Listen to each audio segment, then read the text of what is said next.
le journal. Agibou Koulibaly. Les titres. Le ministre de la Réconciliation, de la Paix et de la Cohésion sociale à la tête d'une forte délégation ministérielle s'est rendu à Banyangara.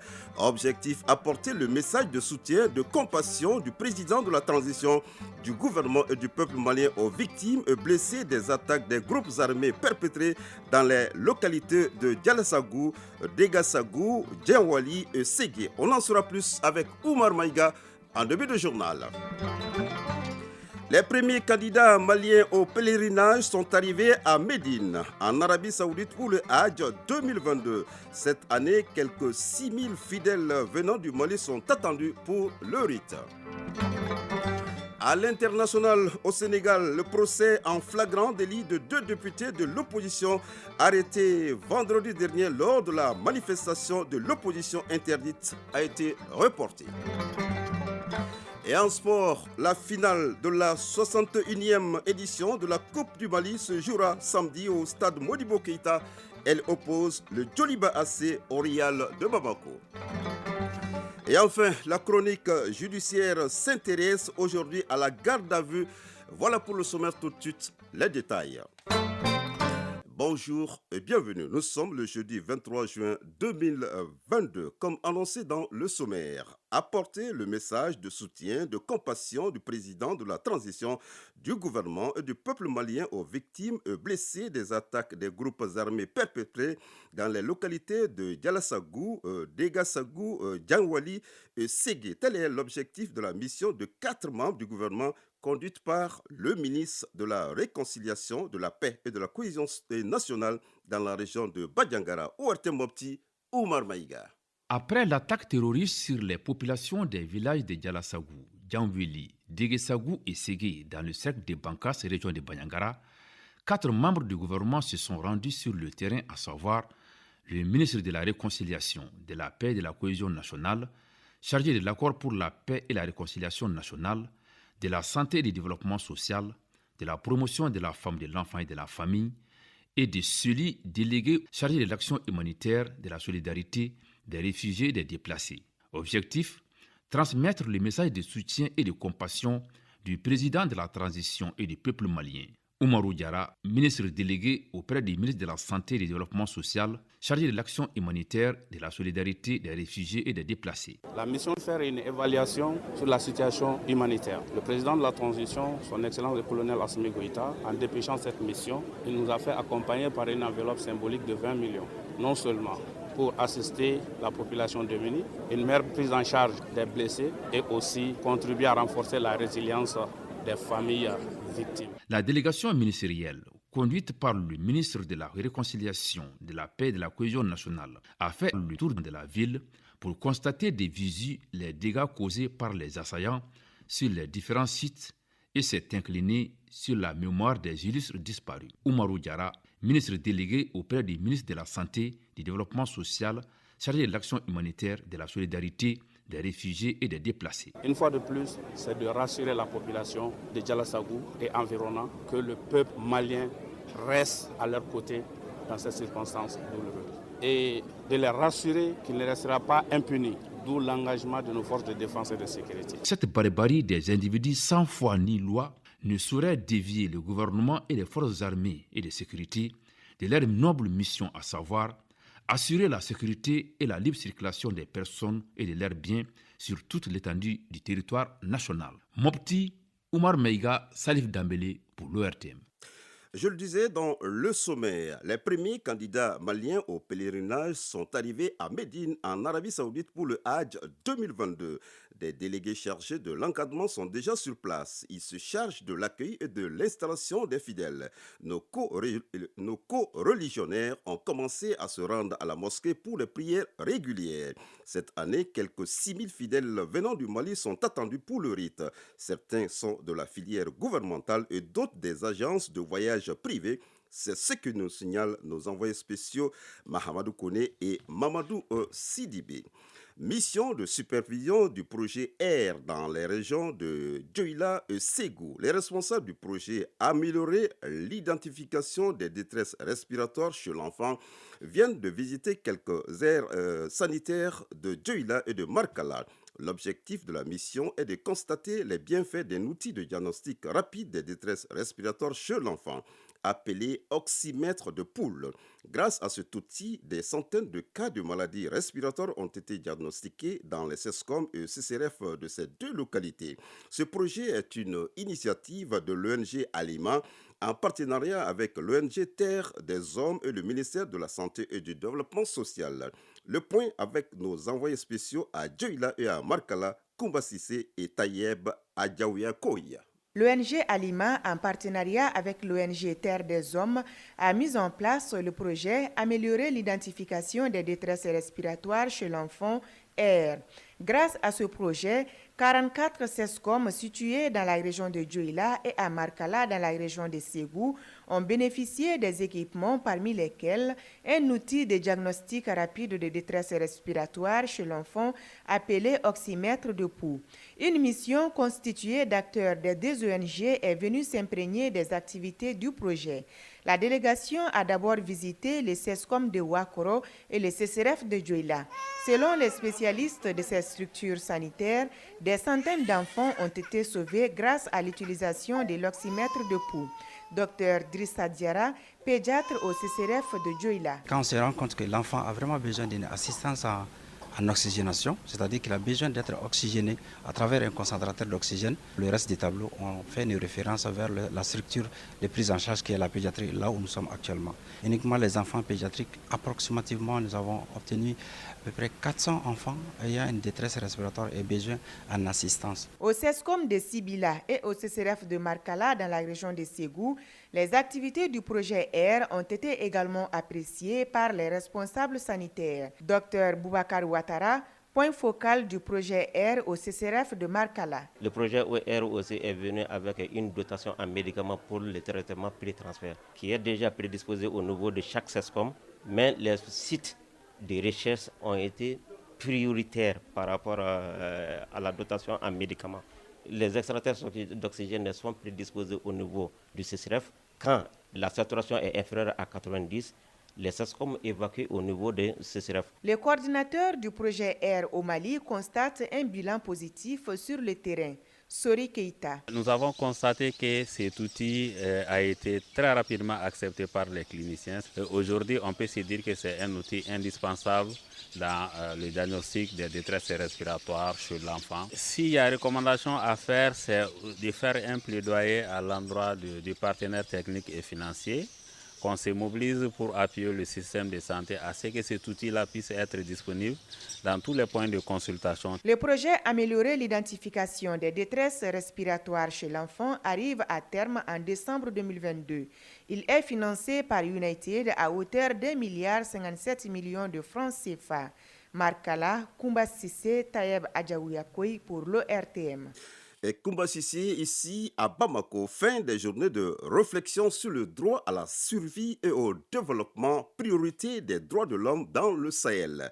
Organisée par l'Alliance en faveur des droits de la promotion et de la démocratie au Mali en partenariat avec l'ambassade de la Chine au Mali, l'initiative vise à promouvoir les valeurs des droits de l'homme. La clôture était présidée par le ministre de la Refondation de l'État chargé des relations avec les institutions. On fait le point avec Saloum Konaté. Ce séminaire de 2 jours avait pour objectif de faciliter une meilleure compréhension des avantages de la gouvernance et du respect des droits de l'homme. Après 2 jours d'échanges intenses entre les participants, les recommandations issues de ces journées de réflexion sont remises aux autorités. Fatima Maïga, participante. Une réponse endogène, holistique et éprouvée doit être le fondement de toute réponse à la réalisation et la jouissance de ces droits. En effet, il importe de tenir compte de la réalité des aspirations profondes de chaque État sur les questions des droits humains.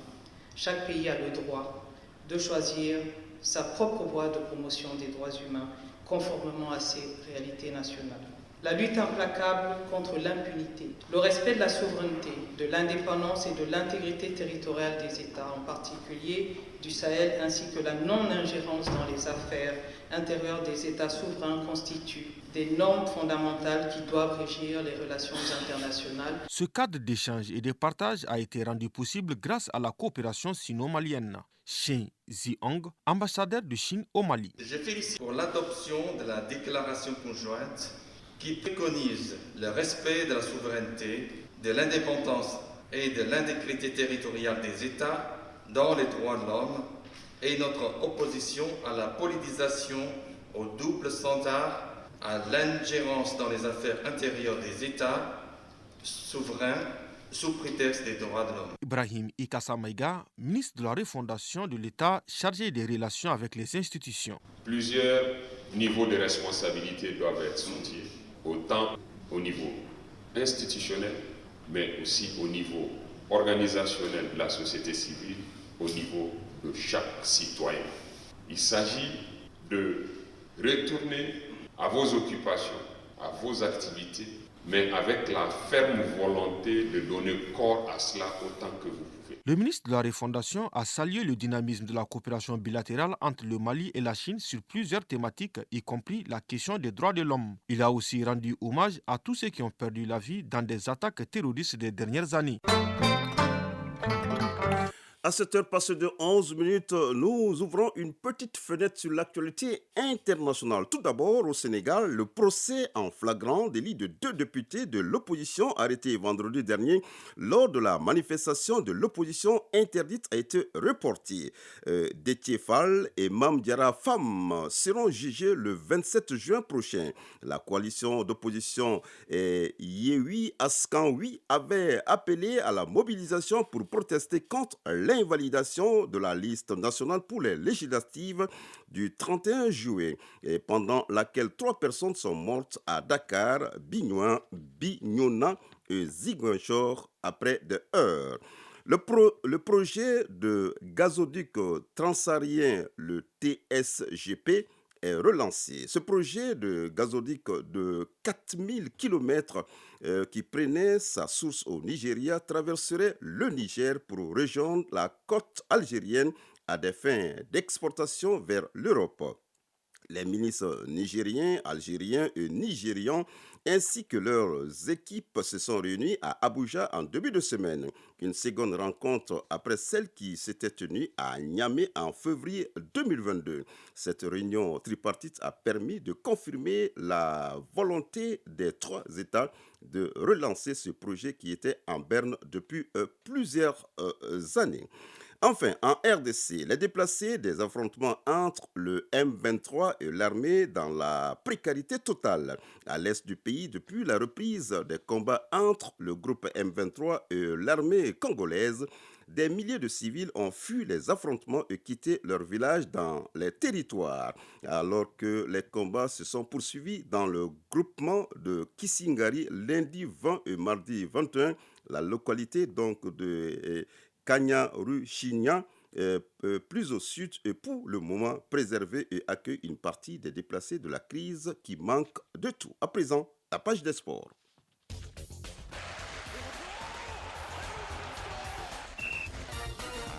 Et sur le plan national, l'actualité reste dominée par le championnat national de football. La 31e journée démarre cet après-midi. En Coupe du Mali, la finale de la 61e édition se jouera samedi au stade Modibo Keïta. La leçon du sport de ce jeudi portera sur le penalty. Le développement de la page des sports, c'est avec Abdul Karim Kaba. La 31e journée du championnat national de football donnera son coup d'envoi cet après-midi à Koulikoro au stade Diarra H. L'US Bougouba et l'AS Douane est la première affiche de cette 31e journée. Demain vendredi, 4 rencontres sont au programme. Au stade Mamadou Konaté, en première heure, l'USFAS jouera contre la Somme. Et en seconde rencontre, Yélé Olympique sera face à l'ASCO. À Baraouli, au stade municipal, l'AS Bakaridjan accueille le CS Dougolonvla. À Kita, le FC Kita Keita sera opposé à Africa Football Elite AFE. Cette 31e journée se poursuivra dimanche avec 2 matchs. Les 3 premiers au classement après la 30e journée sont le Djolibassi avec 55 points, l'AS Bakaridja 49 points et la 3e place est occupée par l'USC Keita avec 37 points. En bas, l'on retrouve le CS Goulemvla 15e avec 33 points, 16e l'US Bougouba 30 points, la Somme est 17e avec 22 points, l'AS Douane ferme la marche avec 20 points. La finale de la 61e édition de la Coupe du Mali se jouera samedi au stade Modibo Keïta. À la veille de ce rendez-vous entre le Djolibassi et l'AS Real de Bamako, la Fédération malienne de football et ses partenaires ont procédé à une double remise du trophée des Dames Coupe et les maillots pour les finalistes. Pour cette finale, la Fédération malienne de football entend mettre les petits plats dans les grands. Pour en savoir davantage, écoutons le président de la commission centrale de sponsoring, de marketing et de télévision de la FIMA Foot, Ishaka Suleiman Diakiti. L'année dernière, nous avons invité Ibrahim Cham et autres. Cette année, nous avons invité Siroublin Keita. On a invité Momo Sissoko et Mamadou Diarra Djila, qui étaient les capitaines de cette génération dorée de notre football. Nos invités spéciaux, c'est nos illustres anciens qui ont fait de ce football ce qu'il est, à travers les Jeux africains en 65, je pense, et à travers aussi Yaoundé 72 et autres. On est 5 pays en Afrique que la FIFA a choisi pour faire diffuser nos matchs sur FIFA Télé. Et ils sont en essayage cette année. Les demi-finales et certains matchs des championnats ont été déjà diffusés sur cette chaîne. Les jours de la finale, cette chaîne sera là. Et tout le monde, à travers FIFA TV, peut regarder les matchs. Cette finale de la 61e édition de Coupe du Mali entre le Djolibassi et l'AS Real de Bamako, c'est ce samedi au stade Modibo Keïta à partir de 16h30. Toujours en Coupe du Mali, cette fois-ci chez les dames, la quart de finale se joue cet après-midi.